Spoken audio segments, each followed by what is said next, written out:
Padilla misleading on Zoom recordings.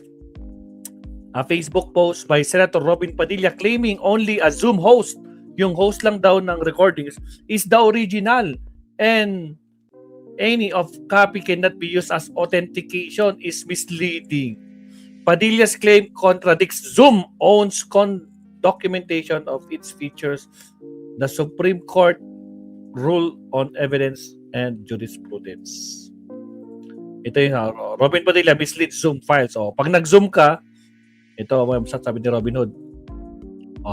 Facebook post by Senator Robin Padilla claiming only a Zoom host recording is the original and only other copy cannot be used as authentication and misleading. Ako po, ano ba sabi ni Robin Hood dito?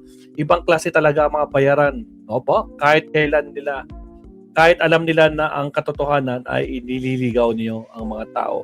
Ang Zoom ay makakapag-record ng kahit anong pangyayari, conversation, maging anong gusto niya mang sabihin na kwan yun, na ano yun, na edit. Diyos ko Lord, makikita mo yan sa screen. Ang host can do a live stream. Parang ginagawa natin, nagla-live stream tayo and record it.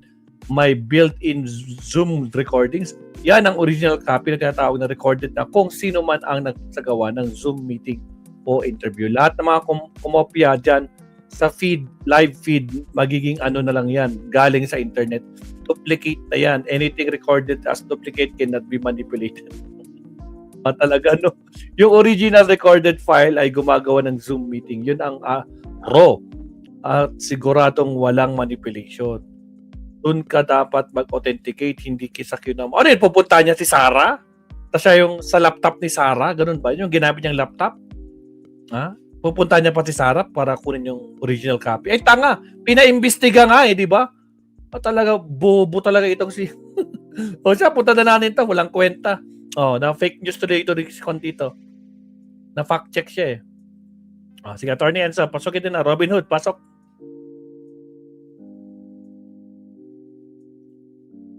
Attorney. Enzo Recto, kalaman ang katiwalian at kasinungalingan, kakampi sa katotohanan at kabutihan. Ang sabi ni Padilla, sabi ni Padilla dito, ito ngayon lang, kalalabas lang di ba? Anong pizza ba yan?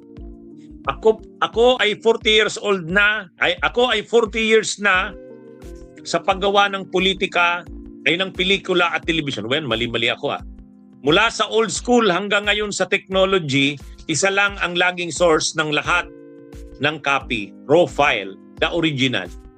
Yun ang laging basihan, hindi ang duplicate file. Bakit niya yan sinasabi, mga kabunyog, mga kababayan? Ang issue kasi dyan, ini-insist niya, ay di ba si John Mark Calilong, yung NBI special agent, siya yung nag-download. Ganito, para mabuo natin yung kwento niyan. Ay di ba si Sara Duterte nag-press con. November ba yon? November 23, 2025. Nag-press con si Sara. Ang umattend doon sa press con niya, karamihan doon mga vloggers ng DDS. Tama. Saka yung mga supporters ng DDS, mga 40 katao yata yon. Mayroon din dong umattend na media, pero yung mga, syempre yung syempre yung SMNI. So ngayon, doon si Sara Duterte nagsabi nung kanyang, mayroon akong tao ng kinausap na kung may mangyari daw sa kanya, ang instruction niya daw doon sa tao, patayin din si PBBM, si Lisa Araneta at si Romualdez. Yun yung controversial na video. Ngayon, ang ginawa ng NBI, dinownload 'yon. Ang nag-download noon ay si John Mark Calilong. Siya yung nag-download sa kanyang gamit yung kanyang OBS. Dinownload niya 'yon. Tapos pina-authenticate niya 'yon. Pinaano niya 'yon sa Meta.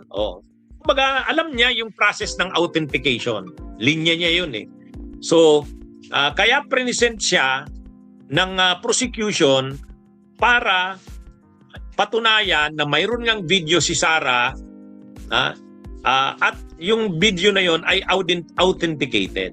Ngayon, ang issue ni Robin Padilla, dapat daw yung original ang pinipresent. kung sino daw yung nag-download ng original, kung sino daw yung nag-download ng original o nag-record ng original, yun daw dapat. Kaya ang tanong niya doon sa witness, kay Jan Mark Calilong, nakausap niyo po ba mismo yung tao? Mayroon po ba siyang affidavit?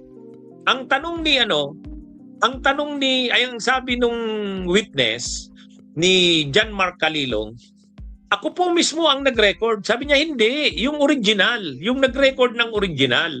Sino? Si Ako nga po Sarah? mismo ang nag-download. Sabi niya. Nais ko lamang po magtanong sa ating saksi. Ginoong saksi, kanina po kasi habang nagkakaroon ng pagdinig, ako po'y laging iistorbo dahil tuwing may itatanong, mag-o-object, medyo magulo po eh. Pwede po bang sagutin po ninyo ako dahil noong pong February 5, ang sabi po dito ay insufficient po yung na hindi dapat makarating na sa preliminary investigation. Tama po ba?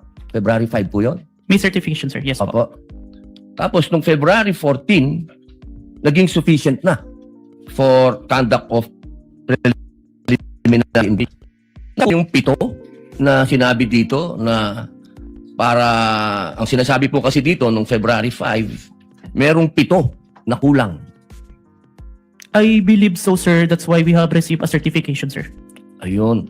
Kasi po, parang narinig ko kanina, hindi po naibigay yung original copy nung sinagawang interview kay Vice President Sara Duterte. Yung original po, na kopya, kung sino po yung nag-record. Wala po kayong affidavit? Meron po ba kayong affidavit na nakuha nyo? Yes, sir. Ako po yung ang inire-request po ng DOJ dyan is affidavit po nung nag-screen record, which is my affidavit, Your Honor. Meron po siyang affidavit? Ako, sir. Ako po yung nag-execute, sir. Hindi niya Kasi Hindi po yung mismong tao. Yes po. Ang hinihingi po kasi ni DOJ is kung sino yung nag-screen record through OBS, sir. Hindi po yung mismong tao. Yes, Your Honor. Kayo lang po yung nag-affidavit. Yes, Your Honor. Pero meron po kayong pagkakataon ba? Wait lang. Baka ganito yung iniisip ni Robin Hood, mga kapsat. Baka ganito yung iniisip niya.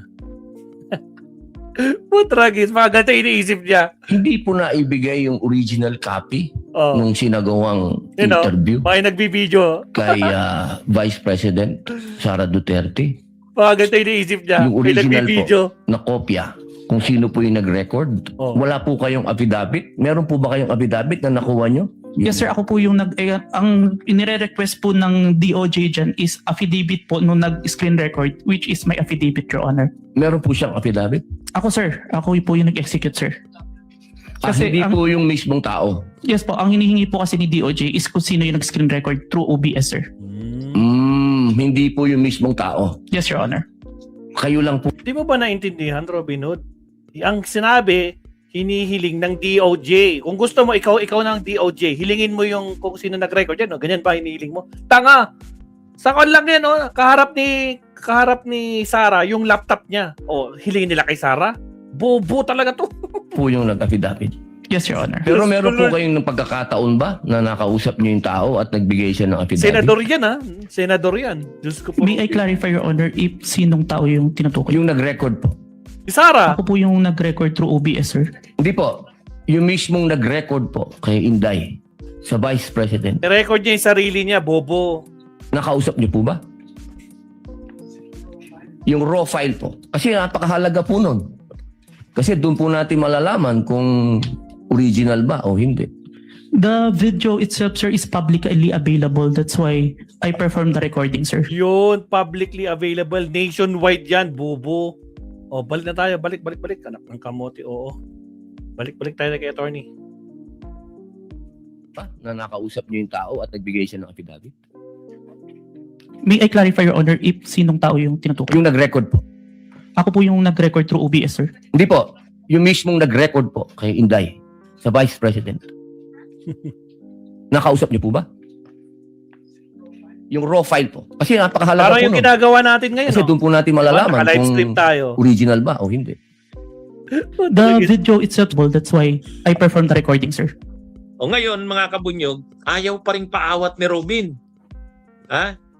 Ang sabi na naman niya ngayon lang, 40 years na daw siya sa paggawa ng pelikula at telebisyon, mula daw sa old school hanggang sa ngayon na technology, isa lang ang laging source ng lahat ng copy, yung raw file.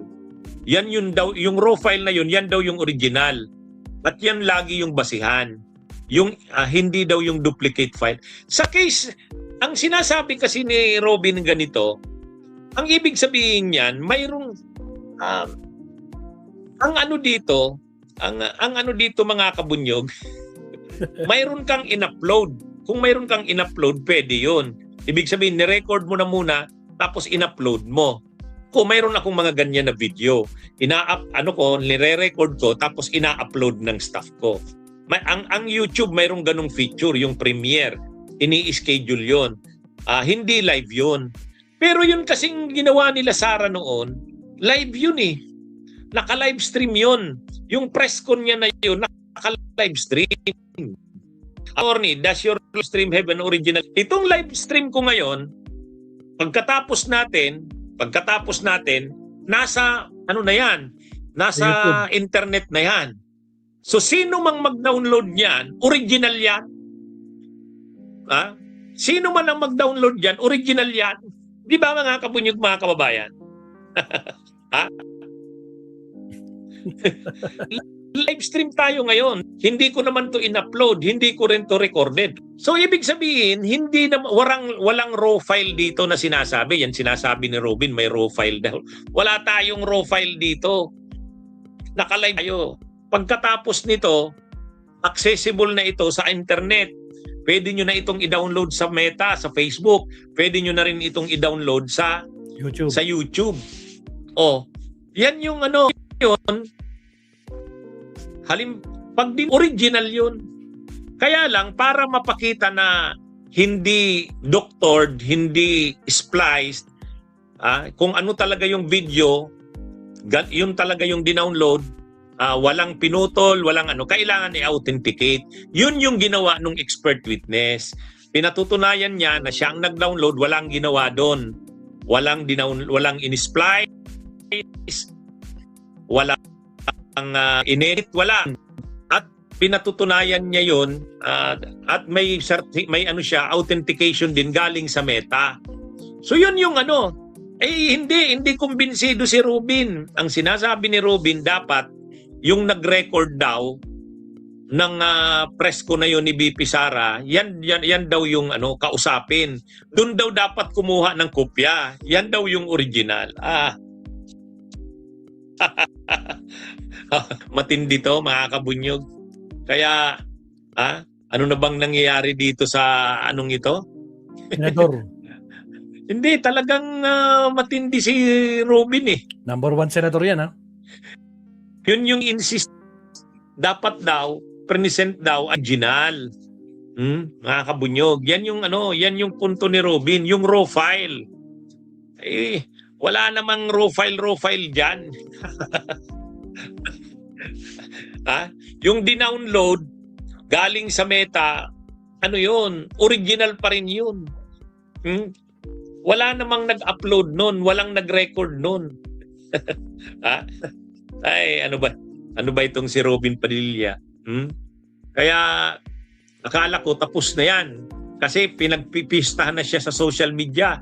Yung una niyang statement nung isang araw, hindi, meron pa rin, yan, yung statement niya na yan, na 40 years na daw siya sa paggawa ng pelikula at telebisyon.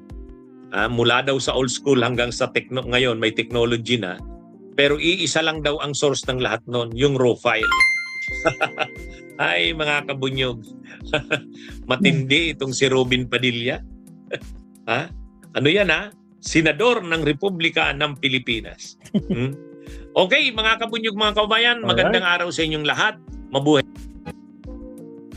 Salamat. Salamat, Attorney Enzo Recto. Siya, mag-last topic na tayo, Mapsat, no? Para, actually, di pa tayo nagla-lunch. Kasi itinulog na natin. So, kwan tayo. Last topic tayo, Mapsat.